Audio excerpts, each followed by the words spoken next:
কড়াইল বস্তির আগুনে সব হারিয়ে নিঃস্ব রিকশা চালক, গৃহকর্মী আর দিনমজুর। খোলা আকাশের নিচেই রাত কাটাতে বাধ্য হন তারা। আগুন নিয়ন্ত্রণের পর অঙ্গার হওয়া ধ্বংসাবশেষেই দেখা যায় জিনিসপত্র খুঁজতে।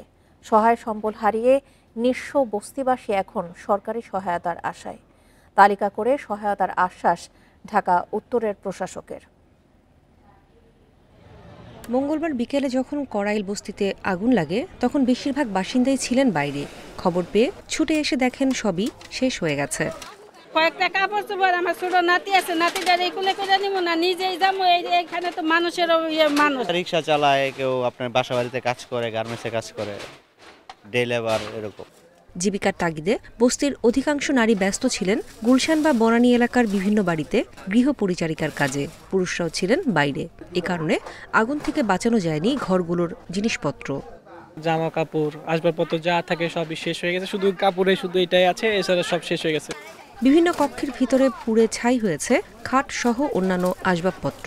রক্ষা পায়নি ইলেকট্রনিক্স সামগ্রীও। যা কিছু আছিল, রেক, ফ্রিজ, খাট সবই পুরা গেছে, কিচ্ছু বাই করতে পারে না। আমার প্রতিবন্ধী পোলা আছিল, আমার পোলারে নিয়ে বাড়াই গেছি গা, বাড়াই আয় আর ভিতরে ঢুকতে পারি না, কিছু নিতেও পারিনি। এদিকে ঘটনাস্থল পরিদর্শনে এসে ঢাকা উত্তরের প্রশাসক মোহাম্মদ এজাজ ক্ষতিগ্রস্তদের তালিকা করে সহায়তার আশ্বাস দিয়েছেন।